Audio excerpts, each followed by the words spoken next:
Good morning, everyone. I'm Cindy Arnson, Director of the Latin American Program at the Wilson Center. Thanks very much for joining us for today's seminar. There's really no shortage of bad news coming out of Latin America over these last months, but Venezuela really never ceases to astonish. The country's economy continues in free fall. Production in the all-important oil sector has fallen to World War II levels, according to OPEC figures that were published last month. And the COVID-19 epidemic hits a country that already has a collapsed public health system. And amidst all of this, Nicolás Maduro continues to tighten his authoritarian grip. For example, in advance of the National Assembly elections that are scheduled to take place later this year, the Supreme Court, closely allied with the government, has replaced the members of the National Electoral Council and has stacked it with regime supporters. The court has also ordered the replacement of the leadership of several opposition parties, replacing them with individuals more closely aligned with the government. And of course, what's at stake in all of this is the composition of the National Assembly. This is the body from which interim President Juan Guaido draws his legitimacy. Meanwhile, Venezuela's economic and humanitarian crisis continues to grow in severity. A survey of Venezuelan households published just this month by the Simón Bolívar Catholic University, the UCAB, found that 96% of the population live in poverty, with almost 80% in extreme poverty. I could go on and on with this litany of bad news: hyperinflation, a decline in remittances, food and gasoline shortages, the exodus of over 5 million Venezuelans who have fled the dire circumstances in their country. But I know our experts will have much more to say about these topics. We're privileged to be joined in this case once again by Michael Penfold, a professor at IESA, which is Venezuela's top business and public policy school, and as well as a Wilson Center Global Fellow. Luis Vicente León is the director of Data Analysis, Venezuela's leading polling firm. Tamara Herrera is the director of Síntesis Financiera, an economic consulting firm. And Tamara Tarasiuk is acting director of Human Rights Watch Americas and the author of multiple reports and articles on the humanitarian situation in Venezuela. I'd like to encourage our audience to send us your questions by sending a tweet to the Latin American Program Twitter account, which is LATAMPROG, LATAMPROG, and we'll be happy to direct your questions to the participants after their presentations. Michael, please unmute yourself and you are up.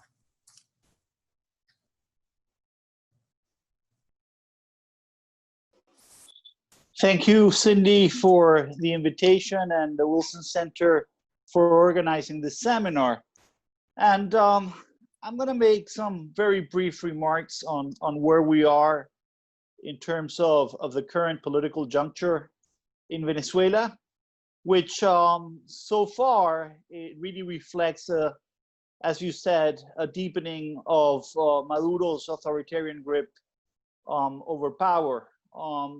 And in fact, an opposition that today is perhaps fewer miles away than they were 18 months ago in terms of precipitating a potential political transition. So it's the consequences of that is as you said, is basically the deepening of the governance and institutional crisis in Venezuela, the inability of the country to access international financing and deal with economic imbalances and restore growth, and more importantly, dealing with the humanitarian and the COVID-19 crisis. But the fact is that Maduro has taken advantage of this context, and particularly of a changing international environment, to move ahead with what I think is a move that aims at two basic objectives. The first one is to close the Guaido chapter and behead the leadership of the opposition, of the democratic opposition. And secondly, to create a loyal opposition. And by this, he's doing this not only by calling unilaterally for the elections of the National Assembly, but also by intervening administratively the main political parties in the country and taking away their control over the symbols of these parties. And he's also taking advantage of the fact that the region, and particularly the US, has been losing focus over Venezuela because of COVID-19, because of the global recession, and a recession and a COVID-19 that is hitting particularly hard most of Latin America. So he's taking advantage of those international conditions, the fact that countries are looking more internally than outwards, to make this move, understanding, and the regime perfectly understands, that they will not gain international legitimacy in the short term by calling this election for the National Assembly, nor will they be able to remove sanctions either by doing this. So they're very much aware of the consequences of this decision of not moving towards this election without a previous political accord, but are rather willing to pay that cost in order to achieve these two objectives that I just described: beheading the democratic leadership, in particular Guaido, and creating or artificially manufacturing this loyal opposition. But in the context of that deepening of the Venezuelan crisis and his authoritarian sort of move towards complete control over existing institutions in Venezuela, the question really is, do these legislative elections need to take place or not? And the fact is that objectively, the National Assembly constitutional period is coming to an end in December, and in theory, yes, according to the constitution that Venezuela is trying to restore, we should have a new parliament in January 5th, 2021. But this is taking in this need of having this election is taking place in a context where there's no political accords, and we still have pending a president that needs also to take place, which has not been recognized by opposition forces, and has not been recognized by most international actors. So this creates a real dilemma for the opposition. Some factions within the opposition believe that because these elections are not legitimate, they have not been called in the appropriate way, the National Assembly can extend its presence over time until those democratic elections take place. But this is an option that I think is very problematic from a constitutional point of view. Not because the Constitution exists at this point, but just because its term does end in December.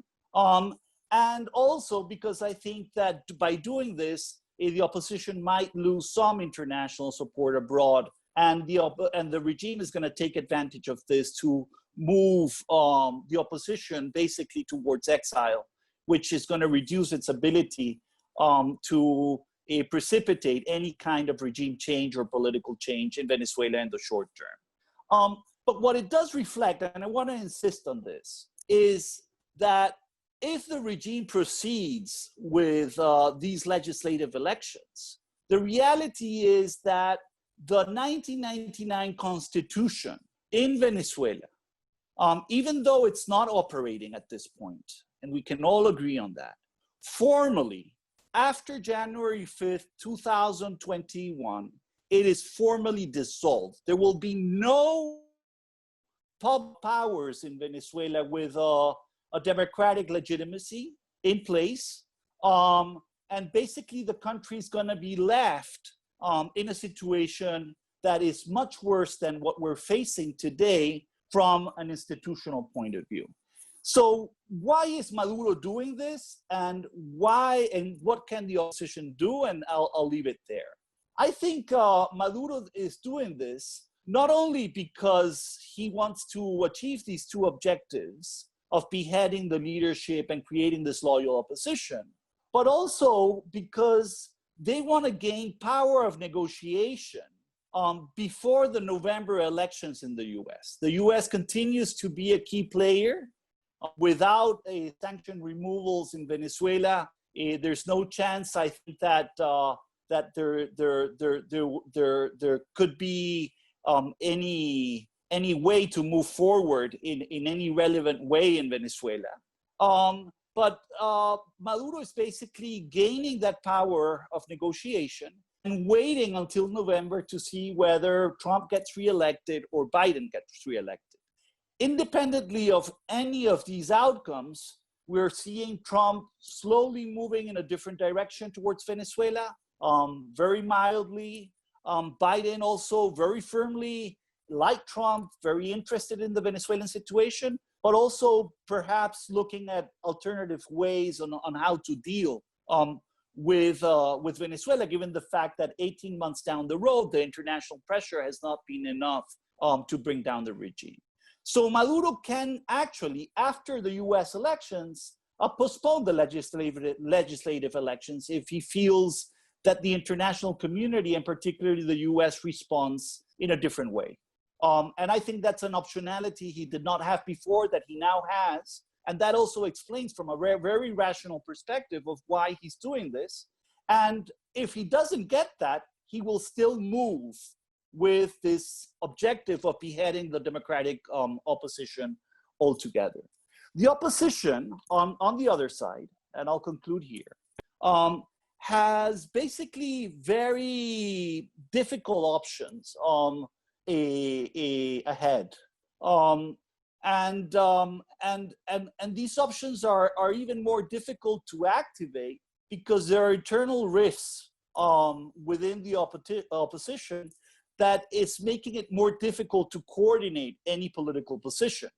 And I think those rifts have many different causes. I'm not going to go into them.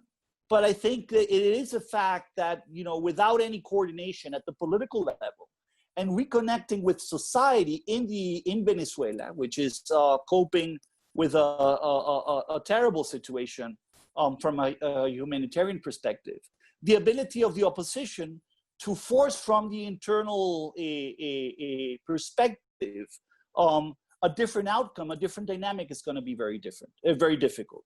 First option for the opposition is to participate without conditions. I think this is going to be an option that it's very unlikely for them to pursue because it divides them. And I think they're going to privilege remaining united and trying to move forward with different alternatives. But definitely that's an option that they could consider. It's an option that I believe some actors would agree on, and even within the opposition, if electoral conditions change from here to December.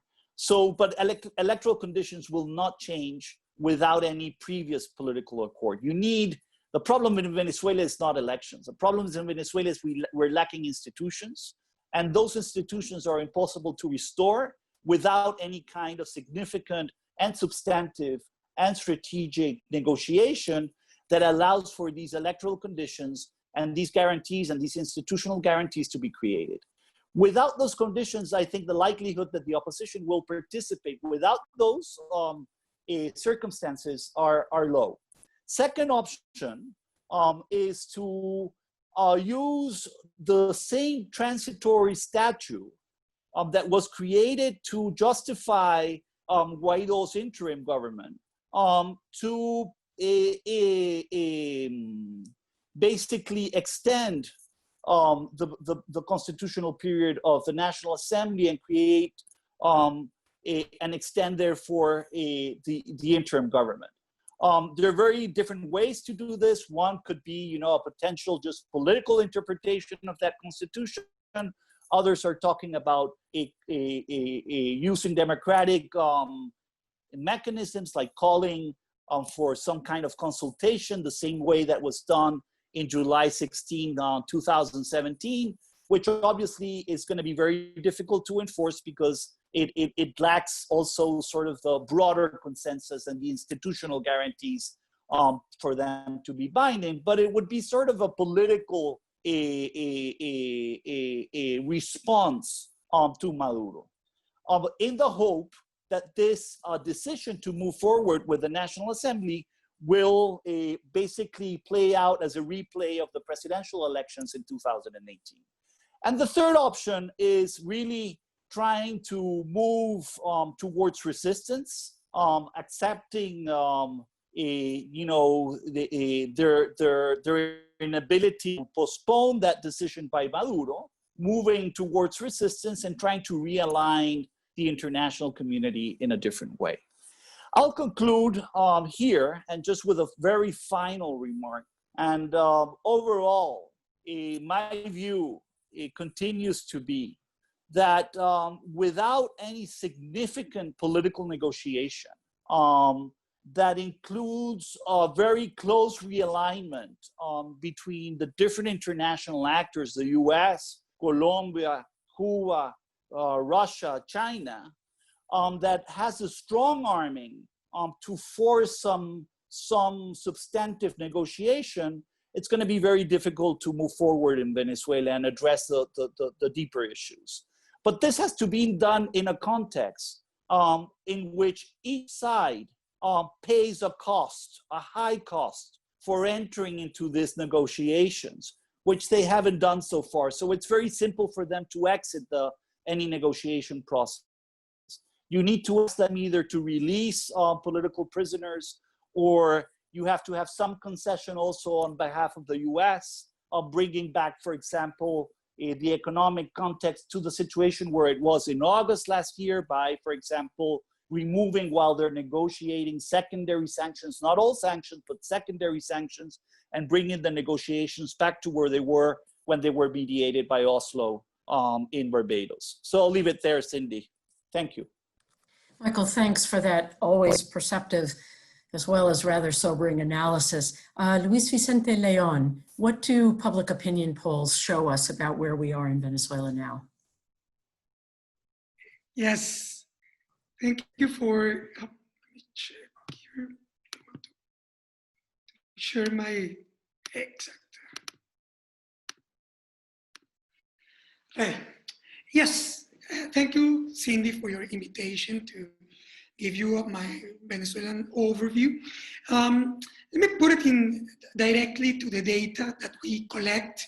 This is our last poll, finishing the end of May, in the middle of the pandemic.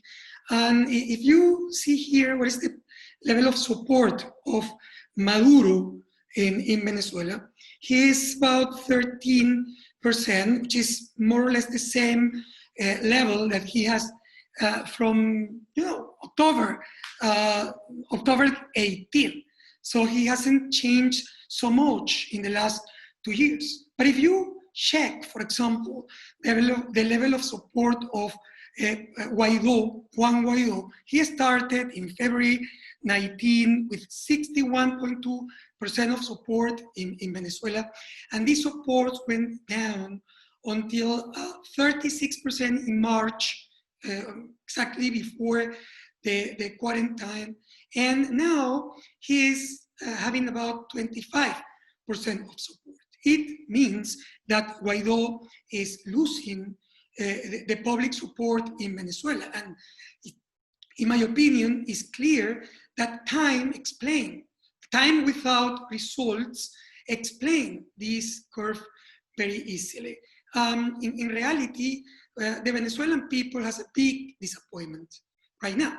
They receive a promise in three important things. The cessation of the usurpation in Venezuela, transition government, and transparent and free elections. And in this year and a half, they couldn't receive any of these offers or promise to them. Elections, marches, negotiations, protests, sanctions, diplomatic threats, and even mercenaries. We have seen everything in Venezuela. But at the end, no cessation of usurpation, nor transitional government, nor free election. And the result of this is a weird hope in Venezuelans. If you check, for example, the expectations of change in Venezuelan people, you can see that in February 2019, 63% of Venezuelans expect that President Guaido were able to kick Maduro out of power. It was absolutely, creating a huge hope, and the people was, trying to collaborate with it.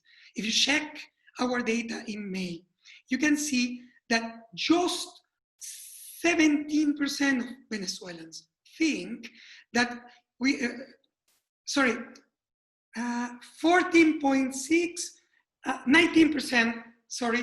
thinks that in the next 3 months, the opposition has the ability to make a change in Venezuela.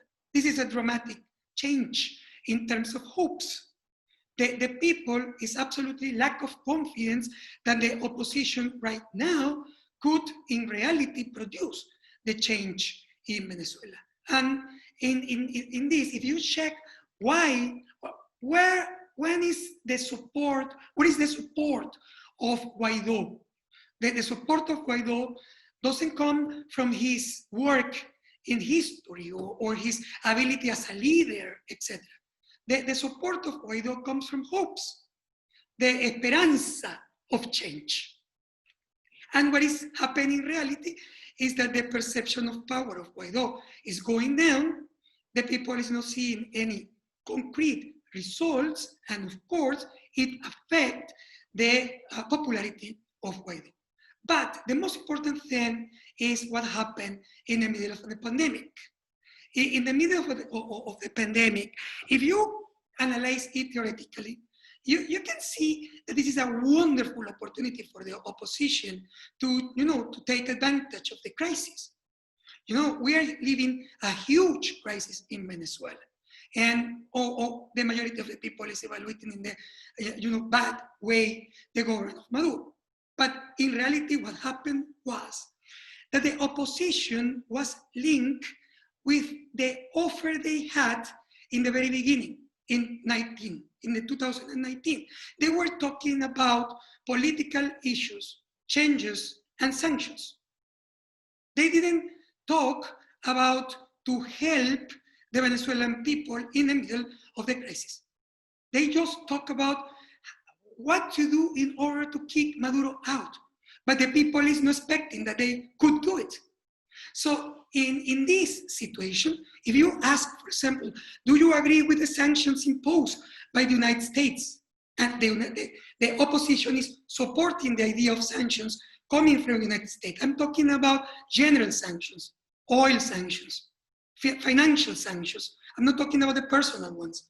And 64.1% reject the sanctions coming from the United States. And in reality, 61.5% of Venezuelans think that even though the opposition has to continue fighting for freedom in Venezuela, they have to establish some specific agreements that would allow them to jointly attend the emergency arising from COVID-19.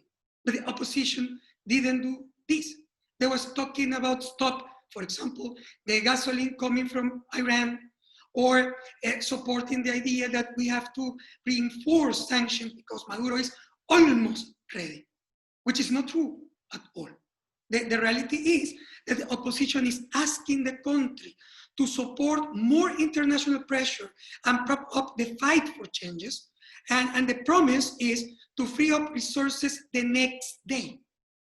But the reality is the people of Venezuela wants a change of government, of course, but doesn't have confidence that it can be achieved. And it have immediately needs that require resources and solutions today, not the next day. And in this case, what is happening? That the people is the opposition is asking for sacrifices, to sacrifice himself, the people, for a change that he doesn't trust will happen. They are promises to save his corpse. Of course, the people is absolutely losing the hope and the support to them. In fact, if you check, for example, our data in terms of evaluation of Juan Guaidó and Nicolás Maduro in response to the COVID-19 pandemic, this is absolutely incredible for us. Guaidó got 17.5% of support in terms of his actions in the middle of the pandemic. And Maduro, who has just 13% of support, is approved by 35.7% of the people in Venezuela. They are not saying that Maduro is nice, and they are not saying that they are going to vote for Maduro, but they are saying that Maduro is working better than Guaidó in terms of the attention of the pandemic. When they evaluate Maduro, of course, they are evaluating the idea that Maduro is taking decisions and is showing everybody that it's not true that he is out of power. The power in Venezuela is in Maduro's hand. And Maduro took the advantage of present his power to everybody in Venezuela, and it's absolutely clear that he decides what is happening, what about the quarantine, what about the resources, etc. Everything. Maduro is controlling the territory, and Guaidó is evaluating in terms of what is he doing. But the only thing the people could find in terms of the opposition and Guaidó action is the promise to kick Maduro out. Promise that the people doesn't believe.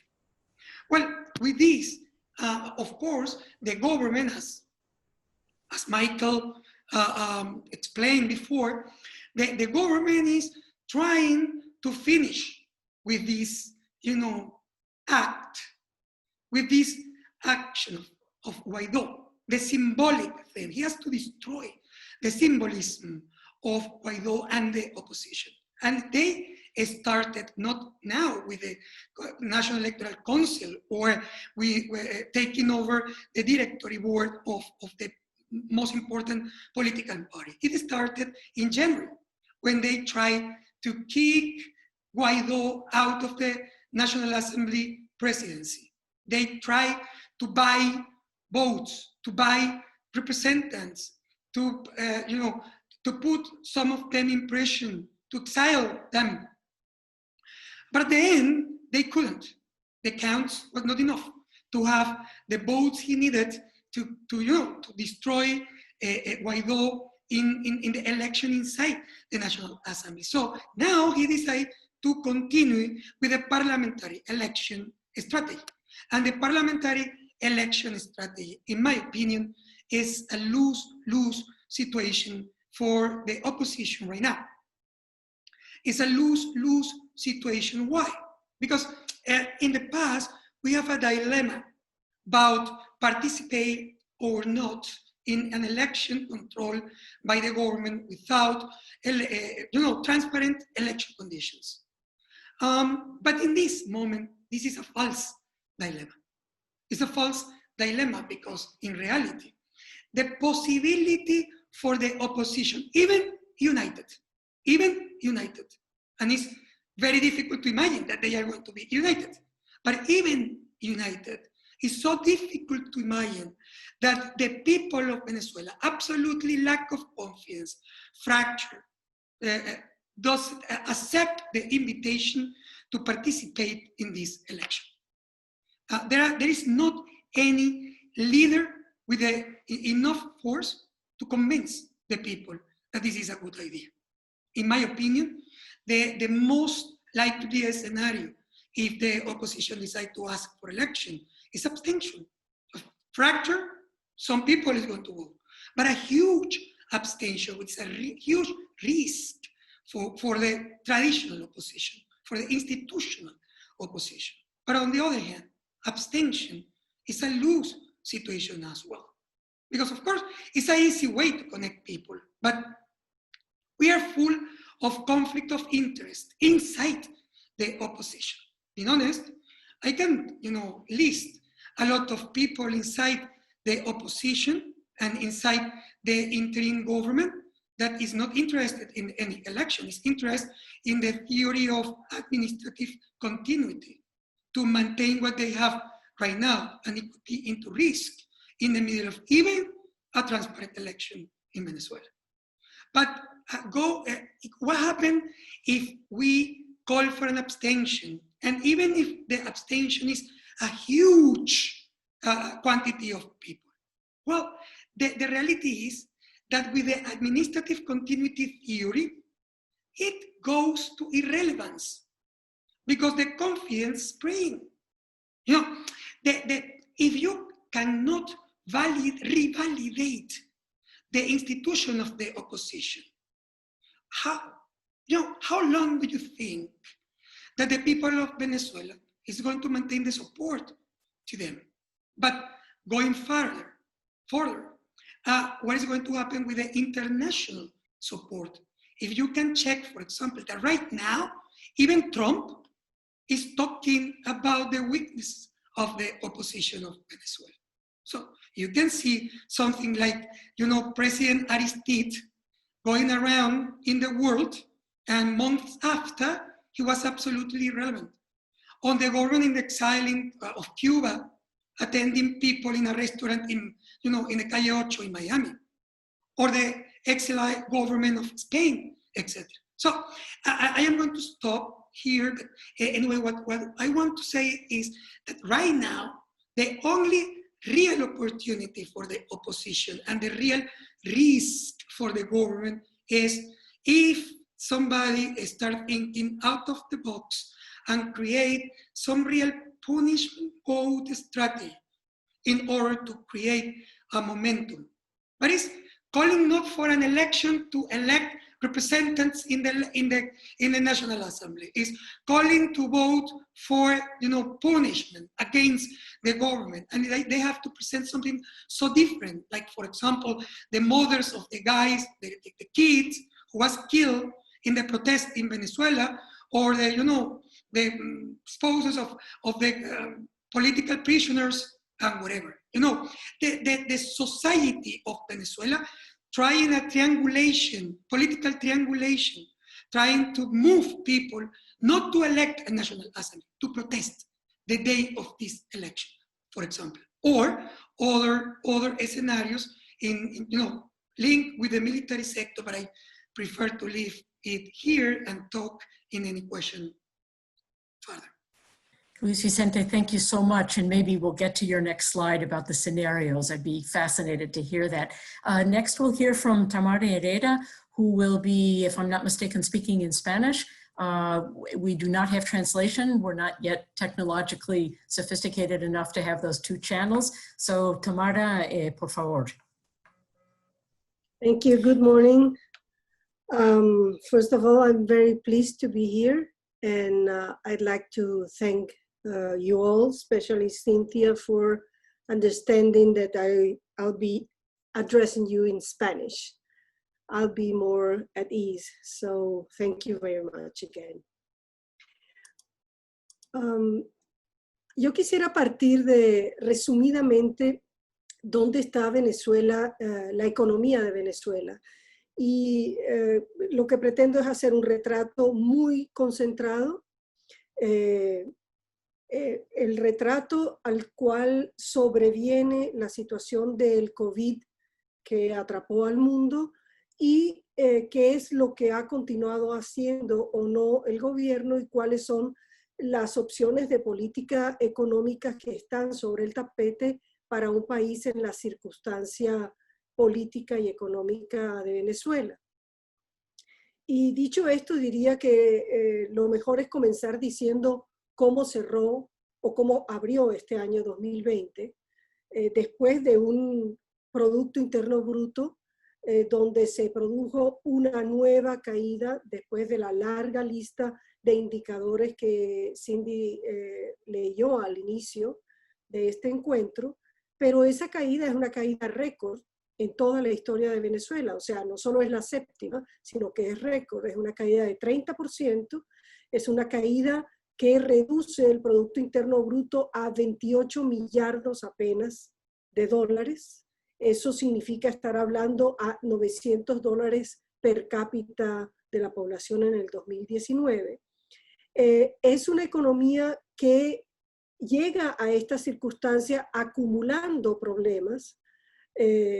Tiene allí el reflejo de lo que es, digamos, el resultado del daño autoinfligido por las políticas económicas y el diseño político jerarquizando el poder y el control sobre la industria petrolera, dificultando la vida de la industria manufacturera ostensiblemente. Y es un país que perdió en su desempeño, descuidó de tal manera su desempeño que perdió hace muchos años, al menos hace 5 años, el acceso al financiamiento internacional voluntario, es decir, no consiguió más aquel endeudamiento feroz que lo caracterizó cuando los precios del petróleo eran altos.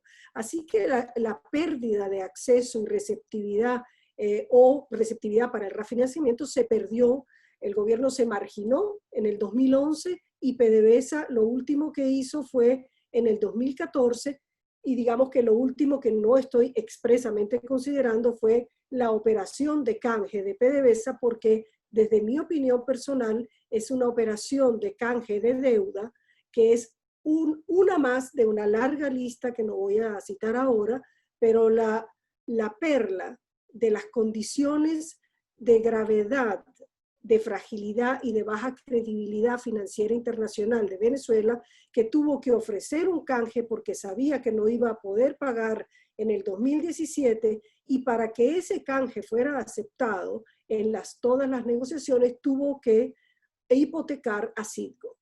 Es decir, ese es el único bono del país que tiene a esa empresa como garantía, y creo que es distintivo el hecho de que haya tenido que llegar a ese punto para un canje que aún así fue poco exitoso porque no logró cubrir todo el objetivo de financiamiento que tenía. Es un país además que tiene ausencia, llegó a un punto prácticamente que se puede decir de ausencia de ingresos petroleros. En todo, entre el deterioro del propio desempeño de la industria petrolera sumado a las sanciones que dieron estocadas muy claves, en particular a partir de agosto del 2018, y una muy severa desde el momento en que sancionó a Rosneft. Estamos hablando de un país que el año pasado había perdido entonces muchísimos ingresos por exportación petrolera, había llegado a escasamente algo menos de 14 millardos de dólares. Eso es una situación de caída que era prácticamente la mitad de lo que tenía anteriormente, y es un país que además a lo largo, y esta es parte de la cadena de daños autoinfligidos por la política económica, es un país que enfatizó a lo largo del 2019 la aniquilación del crédito bancario. Entonces no tenía ni financiamiento externo, ni ingresos externos suficientes, ni acceso a los mercados, y internamente no tiene mercado de capitales porque lo destruyó durante el periodo, por así decir, de Giordani, de sustitución de un mercado de capitales por otro. Ahora lo busca incentivar, pero cuantitativamente estamos a legua de distancia de las necesidades de financiamiento. Y un país que no tiene financiamiento interno, bancario, ni siquiera, obviamente no puede producir ni crecer como se debiera, y tanto menos en condiciones de hiperinflación. Esa inflación se desaceleró notablemente, pero sigue siendo una hiperinflación, y por ende ese problema de financiamiento, de ausencia de financiamiento bancario, es clave y sumamente recesivo. Y yo creo que finalmente hay que subrayar, hacer explícito el hecho de que es un país con un gobierno sancionado severamente, y a medida que transcurre el tiempo, si bien se van olvidando todas las razones del desempeño que llevaron a esta situación y también las razones que dan lugar a sanciones, lo cierto es que esas sanciones están haciendo un daño creciente, daños colaterales crecientes, y el objetivo político parece estar lejos. Presiona para negociar, pero está lejos de llegar a resultados visibles, y todo esto ha coincidido con una, parecía imposible, pero una acentuación creciente sin pausa de la pérdida de institucionalidad en Venezuela.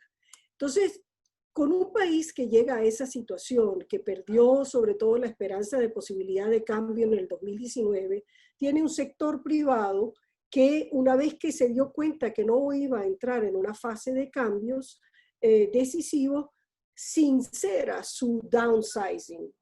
Y tenemos un país con una industria manufacturera operando al 20% de su capacidad y una población en un estado de penuria total, que bueno, entiendo que Tamara va a hablar de estos temas, pero en realidad lo que hay es una pérdida de consumo. Entonces tienes la paradoja de un país que opera al 20% de capacidad, tienes 28 millones de personas al menos que no tienen acceso al consumo porque su poder adquisitivo está diezmado, y la política económica está concentrada exclusivamente en evitar, obsesivamente, en evitar que el dólar se dispare.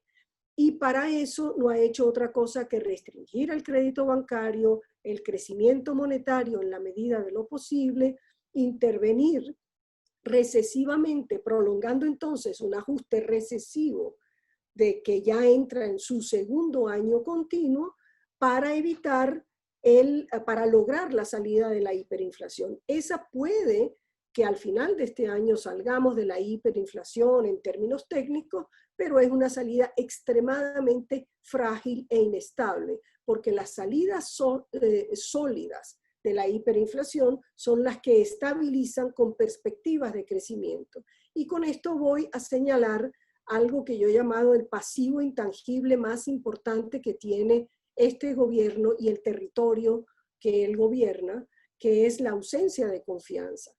Por eso es que cualquiera o prácticamente cualquier instrumento o acción de política económica tiene limitado su efecto.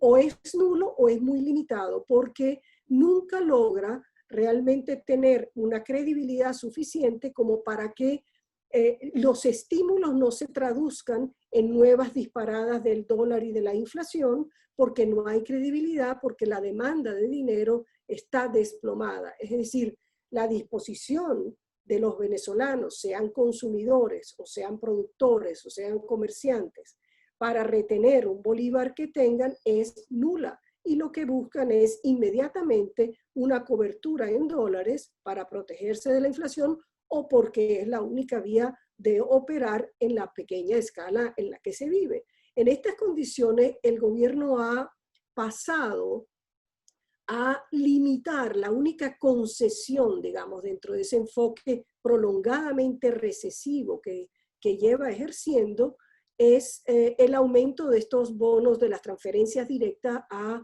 los bonos de la patria.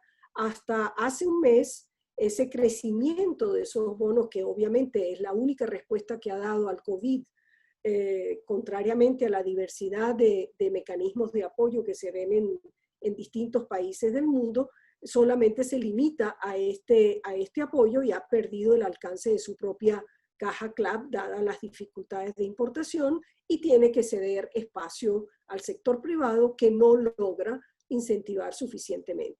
Esas transferencias directas están ahora en el mes de julio finalmente en vista de la entrada fase exponencial de la pandemia, pero tememos que probablemente se quede un poco rezagada. Y el gran círculo vicioso o trampa que tiene el gobierno es que está consciente perfectamente del hecho de que todo nuevo bolívar siempre tiene el riesgo de irse a buscar dólares, y no puede romper ese vínculo y no puede estimular la economía. En segundo término, no tengo dudas de que desee estimularla o que el país esté en condiciones su sistema eléctrico y las condiciones de su infraestructura para estimular esa economía.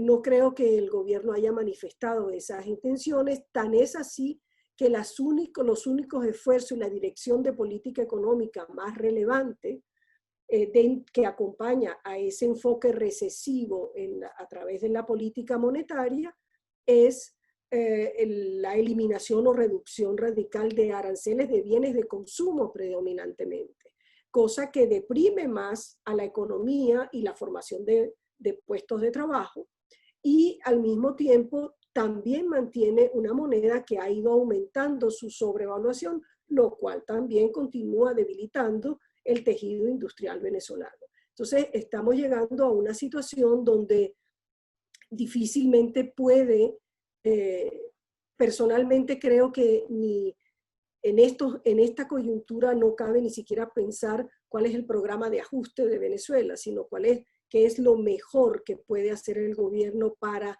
aliviar temporalmente, y si sucede el milagro de que un marco de negociaciones políticas efectivamente con la sociedad civil incorporada pueda llevar a alguna forma de transición o acuerdo político que no se ve en el corto plazo. Entonces nosotros estamos viendo un 2020 que va a tener como resultados claves, digamos, primero, una caída del Producto Interno Bruto igual o mayor que el récord del 2019. Nuestro pronóstico está entre 30 y 35%. Eso es una nueva caída récord. Eso supone que el Producto Interno Bruto se va a reducir de 26 millardos y nuestro estimado es, si se da ese estimado, es que puede caer a 18 millardos de dólares, y estamos hablando entonces ya de 600, un poco más de 600 dólares per cápita al año por persona, que eso es como $2.50 al día laborable.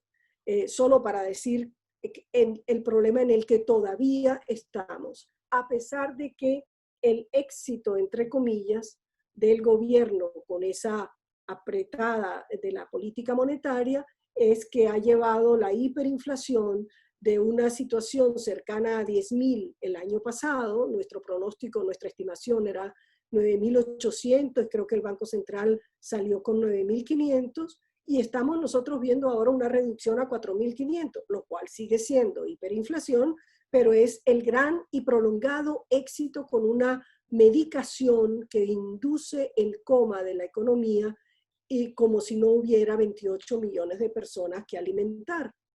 Y estamos viendo un dólar que se va a depreciar menos de lo que fue el año pasado, pero estimamos que puede estar en el orden de 2.500 o 3.500% el aumento en el precio del dólar paralelo. Entonces, uno lo que piensa es cuál es la situación para un gobierno que tiene ingresos externos virtualmente nulos, porque la situación, nuestro pronóstico en términos de ingreso petrolero este año es que el año en total eventualmente llega a poco más o escasamente los 2 millardos de dólares, después de haber exportado casi 14 el año pasado. En lo que resta del año, en el segundo semestre, nuestro estimado es que son apenas 500 millones.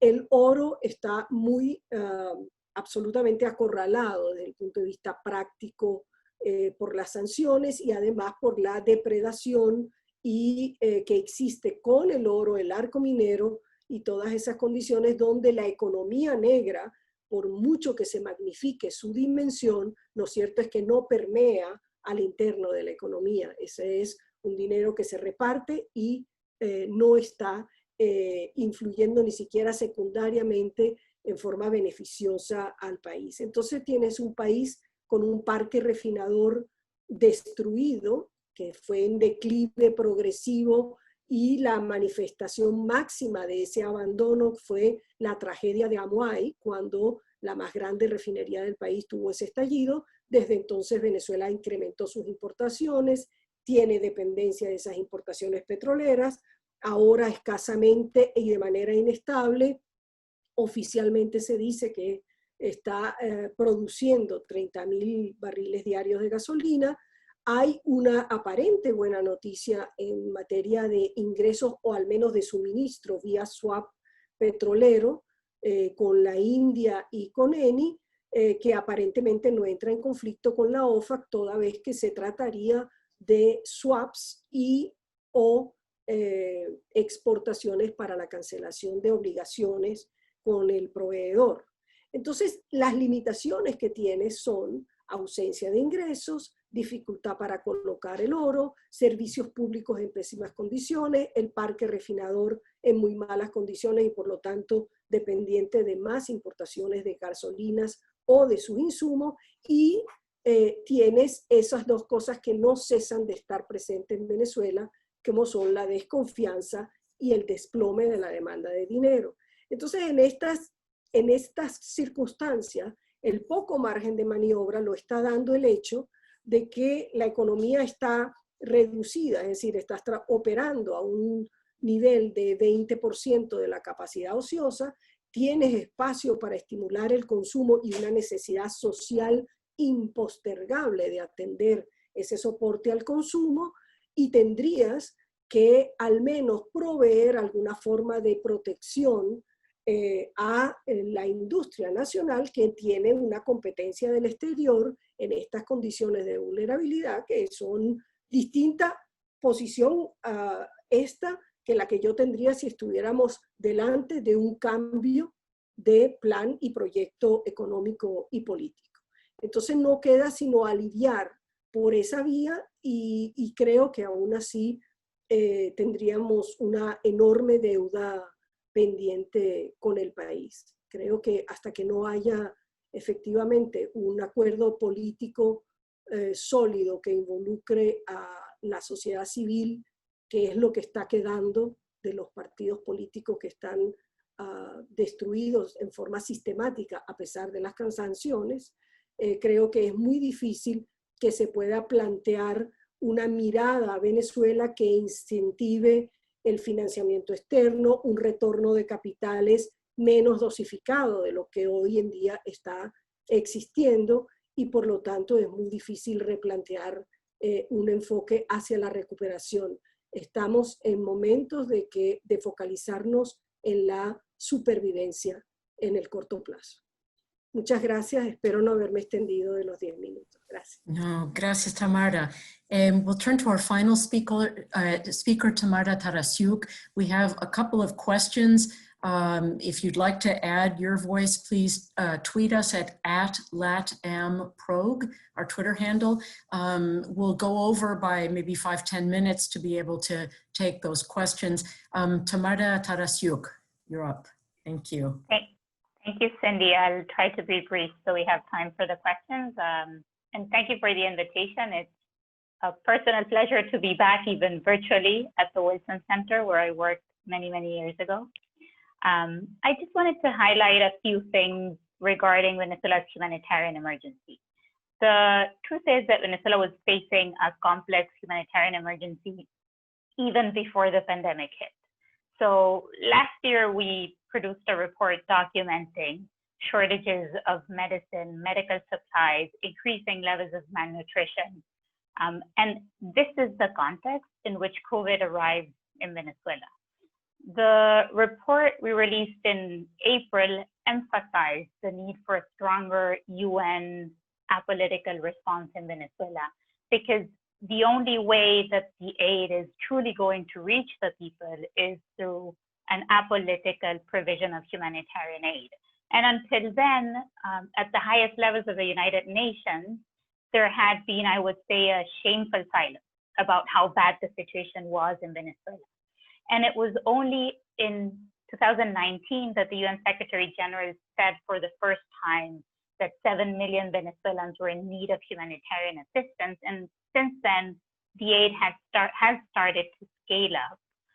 But what we are seeing on the ground is extremely worrying. The World Food Program, for example, has reported that 1 out of 3 Venezuelans is food insecure and needs assistance. And I would like to highlight 2 aspects of the current situation in Venezuela that makes COVID particularly worrying. The first is difficulty in accessing water. In Venezuela, 25% of households have intermittent access to water. In hospitals, in the public health system, there were 28% of hospitals that had intermittent access to water in 2014. And last year, that number spiked to 70%. This means that doctors in hospitals can't wash their hands between seeing patients. That is obviously a problem in the spread of diseases generally, and for the spread of COVID as well. And recent surveys show that most public health facilities don't have sufficient gloves, face masks, and in fact, the vast majority of them have shortages of soap. This happens in a context where we are seeing overcrowding in prisons, a chronic problem in Venezuela, overcrowding in low-income communities, and a government that is trying by all means to repress the availability of reliable information. So we've documented cases of journalists who are being detained for reporting on the health emergency and the situation of COVID. Doctors and health professionals who are being persecuted and detained for making available information about the situation in hospitals. In this context, the numbers that come out of Venezuela regarding the pandemic are absurd. The most latest statistics show that they report 10,000 confirmed cases of COVID and 100 deaths. That is a 1% fatality rate, which is way below the fatality rate in countries in Europe with health systems that actually function and had the spread of COVID earlier on. And the second point I wanted to highlight that makes this a time bomb is the situation of returnees.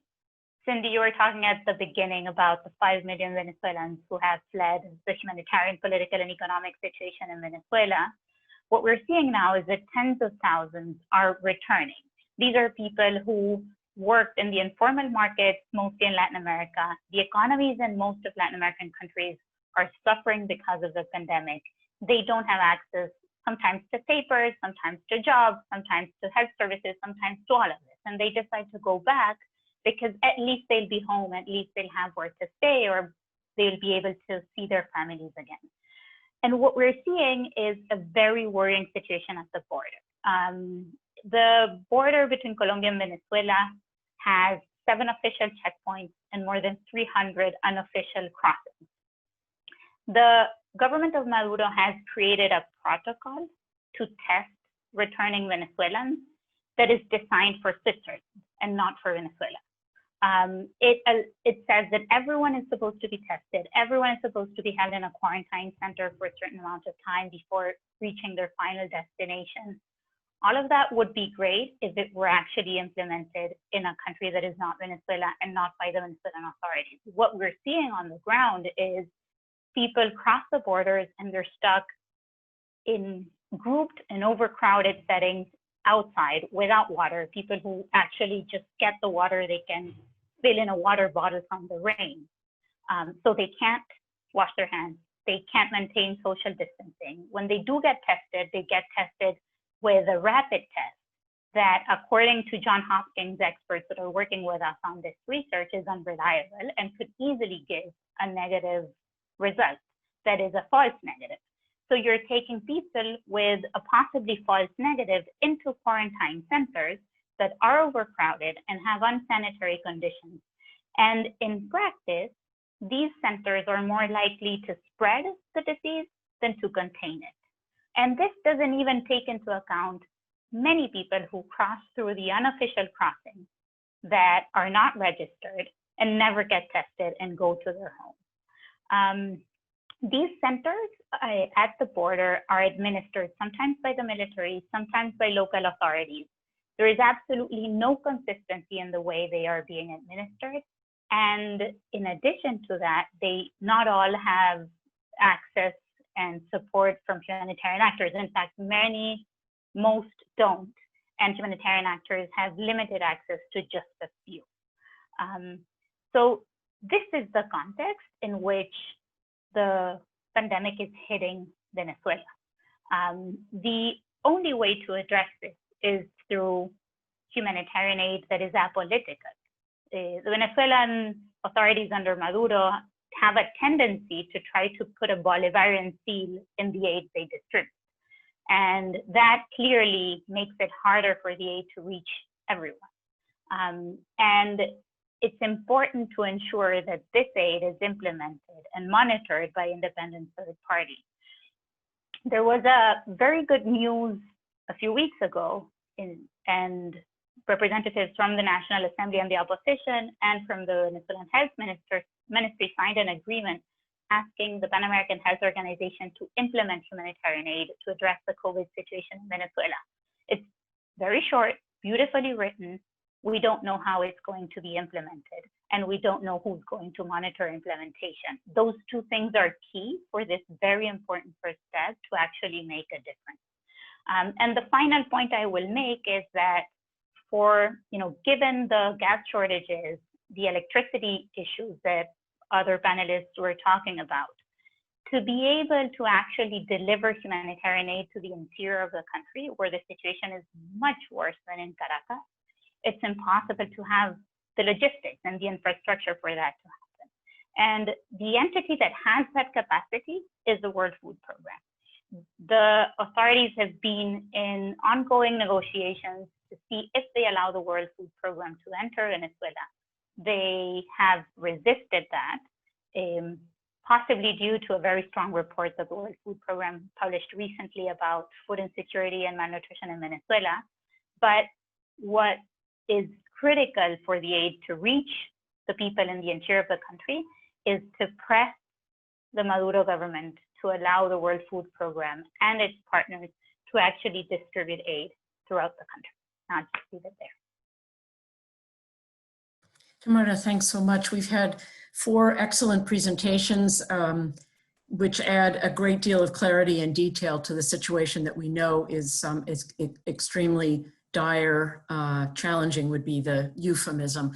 We have 2 questions that have come from the audience, and given the time constraints, I'd like to take them together and invite any of you who want to comment on that. The first is from Jennifer McCoy at Georgia State University, a question that seems mostly directed to Michael Penfold, which is how would one incentivize Russia and China to participate in international negotiations? I mean, how would that happen? And then a second question, again, for any of the panelists, from Keith Mines at the U.S. Institute of Peace, asking what would be negotiated at this point. So I suspect that those first 2 questions are mostly for Michael and Luis Vicente, but please jump in if you have anything to add, and try to keep your questions or your answers brief so we don't run out of our extended time. Thank you. Who would like to go first? Michael, perhaps? Thank you, Cindy. I think at this point, there, very few actors have incentives to enter into a negotiation. I don't see that Maduro perceives that that he has a need to negotiate at this point, and if he does, he would prefer any kind of incremental, non-strategic negotiation process. And the opposition, I think, at this point perceives itself with very little power of negotiation beyond the international sanctions and the additional pressure that the indictments have created. So there's no internal incentives, I think, at this point, not without a civil society that is demanding accords, but is not mobilizing for those accords. So there's no internal incentives there. The only incentives could come from the international community at this point. And in order to do that, you need to realign the international community first. That means a changing U.S. position on many different issues, and also Russia. Let me start with Russia. Russia is, I think, even more difficult to change on its position than the US, because Russia is a great beneficiary of the Venezuelan crisis. And that's the reason why they're sustaining the regime. Today, they have a larger market share of oil exports to the US, thanks to the fact that Venezuela is not exporting oil to the US. And they have been able basically to displace Venezuela, who was not a big player at this point, but was a significant player in the Western Hemisphere still. And now you have this OPEC Plus, where it's all Saudi Arabia and Russia. So from a geopolitical point of view, it's difficult for Russia to have the incentives to change its position. But I think that could be worked around through Maduro and through the military in terms of trying to have them support some kind of negotiated outcome. The US is also very difficult to change, particularly because the US has had a theory of change that I think has failed so far. Doesn't mean it's not going to happen, but so far it has failed. It's based on the idea that there's going to be a breakup of the military, that's going to be a breakup of the Chavista coalition, and that the international pressure, and particularly now the indictments, the unsealed indictments, could add that additional pressure, and negotiations would take place during a transition under this Council of State, which is what the democratic framework put forward by the US sort of portrays or overall. I think that the idea that you're going to have a breakup of the military by point, I think is unrealistic. And the reality is that the military is a very important actor, that they want to protect their own corporate and institutional interests. And any breakup runs the risk of dividing them and running them into different factions. And therefore, it's difficult for them to have the incentives to break up. Secondly, I think that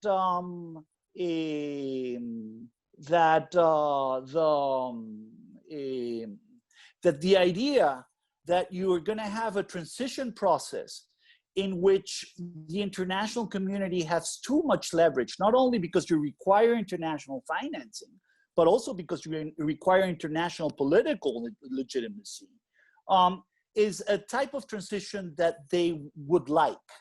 I don't think the military would like to see a political change that is engineered in some way, or that they perceive it's engineered from abroad.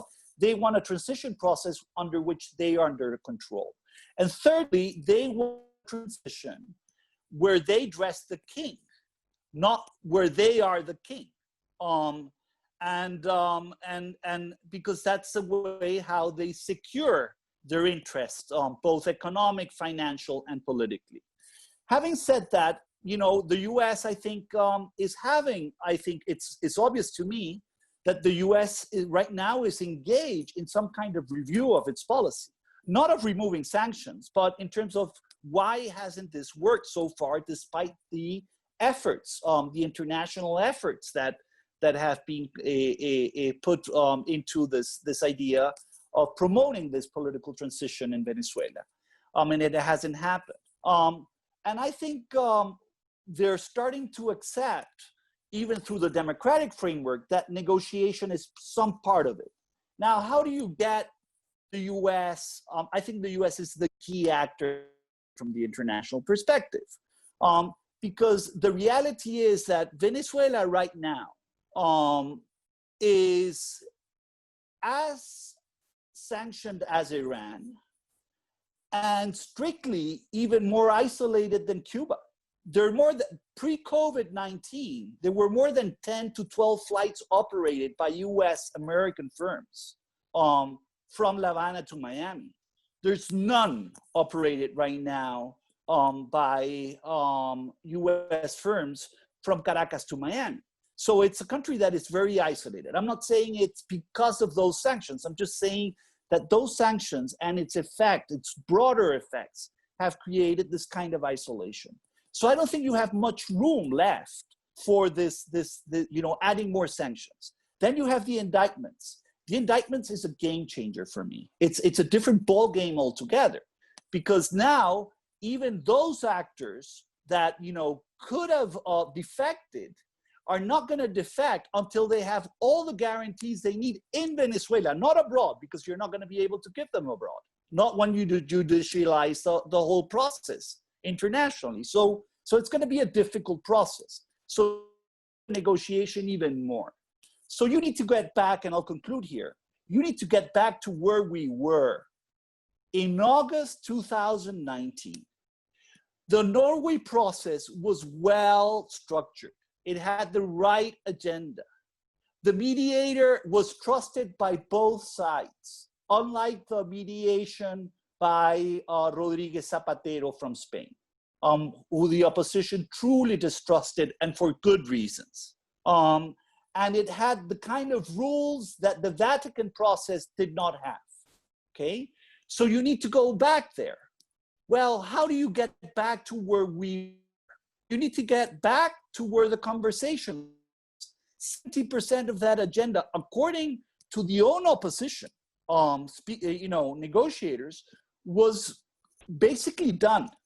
And there was a 30%, obviously the most contentious issue, which was Maduro and elections, presidential elections, still needed to be discussed. Well, that's exactly the discussion we require, right? I mean, and I think you need to get back to there.